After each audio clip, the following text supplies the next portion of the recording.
Topping our news, a 12-year-old Solano County girl has been released from jail tonight, but she is not home. She is staying with a family licensed to care for her. This is because the child refuses to testify against her stepfather in a child molestation case. Well, for 7 straight days, Amy has gone to court and ignored questions about her stepfather, a Vacaville physician.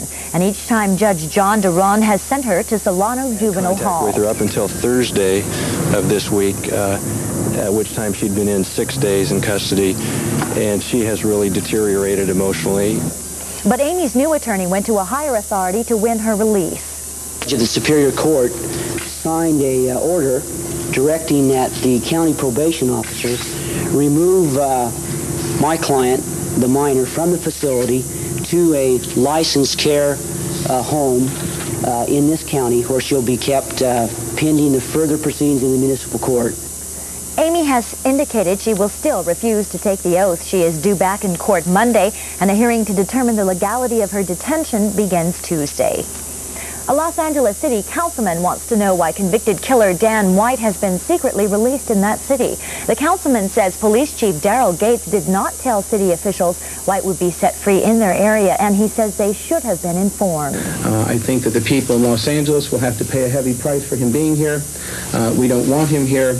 I think that we might have avoided it had we been given notice and been able to register our protest. Councilman Wax, a gay activist, says 3 days before White was released from jail, L.A. Police Chief Gates was informed that White would arrive in the area. White was set free yesterday after serving 5 years for the 1978 killings of San Francisco Mayor George Moscone and City Supervisor Harvey Milk, a prominent gay leader.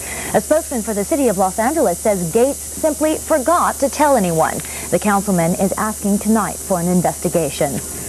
The controversial fraud case that pits former TV anchorwoman Christine Kraft against Metro Media has now completed its 4th day in court. A television scriptwriter and friend of Kraft's testified today that Christine Kraft often spoke about how Kansas City TV station KNBC tried to change her appearance while she worked there in 1981. Kraft claims that violated her employment agreement. President Reagan is calling for tougher discipline in classrooms. In his weekly radio address today, he said we can't get learning back into our schools until we get crime and violence out. Mr. Reagan urged parents to find out what they can do to stop disorder and violence in public schools.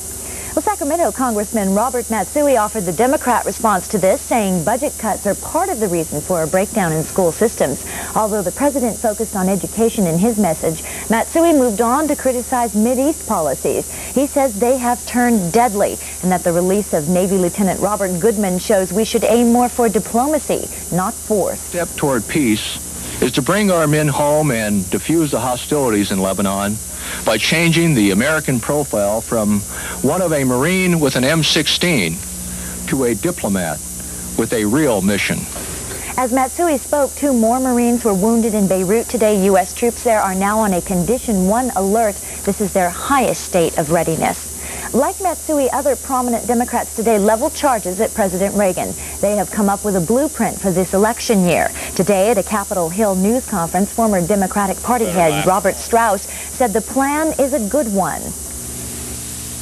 It's my judgment and my prediction that their strategies for reducing the massive Reagan deficits and for reigniting investment in economic growth and for reviving arms control will really be at the center of the public debate as it moves forward in 1984.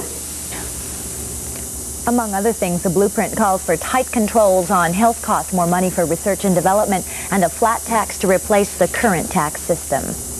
Up next, well, if you found today's foggy weather slightly overpowering and you thought you would categorize it under G for gloom, you're going to enjoy this next story. Our tip Kendal says there is sun and it's nearby. Gloom is right. More than a week's worth for those of us living in the valley.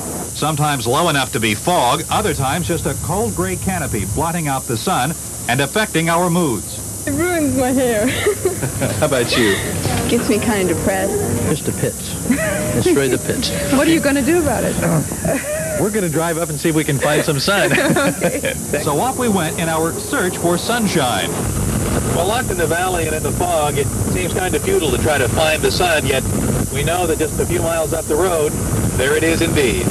sunshine, blue skies, and white puffy clouds, all just half an hour's drive from Sacramento. It's times like these when the fog is thick in the valley that the drives in the country makes one appreciate the sun and the blue skies a lot more. Sun that warms the spirit as well as the face. Sun that makes one a little more willing for time to pass more slowly here. And we weren't alone in our quest. Many others also fled the valley floor to stand in the sunshine to look back at the cold, gray, fluffy blanket several hundred feet thick and several hundred miles long. And our weather experts indicate this may be our only look at the sunshine and blue skies from the valley for the next few days. So enjoy this while you can. From the sunny Sierra foothills, I'm Tip Kendal for Channel 3 Reports. And we're going to be looking up at that fluffy blanket for a little longer, huh? Yeah, at least till midweek, I would say. It's to about 2,000 feet, and it shows no signs of leaving. Tonight we are reporting drizzle in the north end of the valley. We may see some here before morning. We have a weak frontal system moving through California. Look at Color Satellite 3 tonight shows that. It's moving through Northern California, should be through by tomorrow morning, and it is an incredibly weak system. It's not doing very much, in fact, may produce a few sprinkles up along the north coast, and that's just about it. We're not even expecting to see much in the way of cloudiness over the Sierra Nevada tomorrow. You can hardly see it on the satellite picture. Storm number 2 is in about the same position. It is very weak too. It will be heading through come about Monday morning. This one could be slightly stronger, but still it looks like neither system will be strong enough to mix out the fog. So between now and about Wednesday, it looks like a continuation of foggy conditions with overcast skies. Current conditions, we have a temperature of 46 degrees, the humidity at 97%, no rainfall to report, and winds this evening are still light, too light to mix out the fog, and it doesn't help one bit. A look at our temperatures today. Barely any difference between overnight temperatures and afternoon highs. The high temperature today in Sacramento, 48 degrees with an overnight low of 44 degrees. Stockton, 46 with an overnight low there of 42. North end of the valley, barely any warming at all. Marysville at 44 degrees, up a single degree. Modesto at 47 degrees. In the Bay Area, there was some fog early today. 54 degrees there, the high. And the mountain stations, gorgeous as you saw, 56 degrees the high today at Lake Tahoe. Quick look across the nation today. Another nice day, a break in weather that has been miserable for weeks on end. Sunny skies across the south with a few sprinkles of snow across the northern plains. A look at our forecast now in the coastal valleys. Tonight we're looking for the possibility of drizzle along with fog and overcast. Tomorrow afternoon, skies will be partly cloudy. In the Bay Area, we're looking for fog with local drizzle tonight, and Sunday there'll be patchy fog in the morning, turning partly cloudy in the afternoon. In the Sierra Nevada, fair tonight except for local fog in the valley. Sunday will be partly cloudy in the north and sunny in the south. In the foothills, low clouds and fog at lower elevations, otherwise fair tonight and tomorrow. Highs in the 40s in foggy areas, but into the 60s in sunny spots. In northern Sacramento Valley tonight, low overcast and fog. Sunday it'll be overcast and foggy with highs in the 40s to mid-50s. Sacramento, Stockton, and Modesto, fog and low overcast with local drizzle. Another gray day tomorrow with highs in the 40s. The extended forecast, very little change in the forecast. Fog and the possibility of a glimpse of sun once in a while. Back with more news and sports right after this. This is a Sportscasters moment, prediction time. I love this time of the year, more than the Super Bowl, because we have 2 championship games. AFC Championship, I'll take the Los Angeles Raiders tomorrow. Good. And my prediction on tomorrow's NFC Championship game, listen closely. The San Francisco 49ers will beat the Washington Redskins, but only, and I say only, I hope you're listening, only if they can run the ball effectively and control the football. They must keep it away from quarterback Joe Theismann and the Diesel himself, running back John Riggins. Dana McLemore must return punts well, giving the 49ers great field position, and the defense must force mistakes, otherwise forget it. Today in the nation's capital, the 49ers held their last workout prior to their showdown with the Hogs. Wendell Tyler, Roger Craig have only gained 1,581 yards combined this year, but Craig had some final thoughts about the Skins and the NFC Championship. Basically, we try to relax and don't, get too tense and just kind of warm up, go over all the plays that we're going to run and see how they're going to work. That's the last, chance that we can get them in. We feel confident. I feel confident that we'll do okay. We worked hard all season. We had ups and downs, and right now we're on the up roll, and we'll try to keep it that way. On my early sports show, I interviewed former 49ers running back Paul Hofer and asked him if the 49ers have to run well to win. I think it's real important for the 49ers to establish a running game early in the game. because we do have two talented runners back there, and Roger Craig has done everything the 49ers have asked.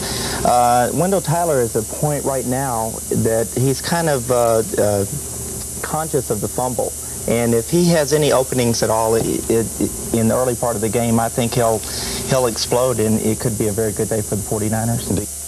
Tomorrow's AFC Championship game will match the misfits of the NFL, the Los Angeles Raiders against the young, enthusiastic, and confident Seattle Seahawks football team. Al Davis and his bad boys are heavily favored, but they're not overlooking Seattle. More in this report. As far as the Raiders are concerned, they just as soon forget their 2 losses to Seattle this season. Not only were some Raiders injured, but they turned the ball over to the Seahawks 13 times. That was 2 months ago, and the Seahawks have been on a roll since, winning their last 4 games. If the team has momentum, they come into the game and get a couple big plays and get on top of you. It's difficult to stop them. What we have to do is get the momentum first and get on top of them. A young team and very confident in themselves and very hungry too, so it makes the game exciting, and it's going to make it tough also. While this is Seattle's first trip to the playoffs, the Raiders are veterans of postseason play. When we win a game, we go in the locker room and get undressed. When they win a game, they go in the locker room and jump up and down. It's that type of thing.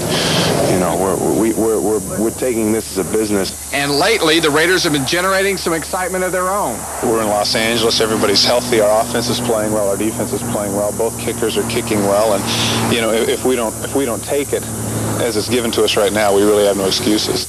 Even though the Raiders lost twice to Seattle during the regular season, they're favorites going into Sunday's playoff game. And they'll have to avoid looking past the Seahawks to the Super Bowl. You can't look past this game because it's too big. It's too big a game, just like we didn't look past the Steeler game. That was a big game. If you look past it, there is no tomorrow. And Matt Millen says the Raiders will be ready. You have on this team, aside from a lot of nuts, a lot of professionals, really, and the money's on the table, and call it greed, call it what you want. You got to get it. Dennis Kirkpatrick, CNN, El Segundo, California.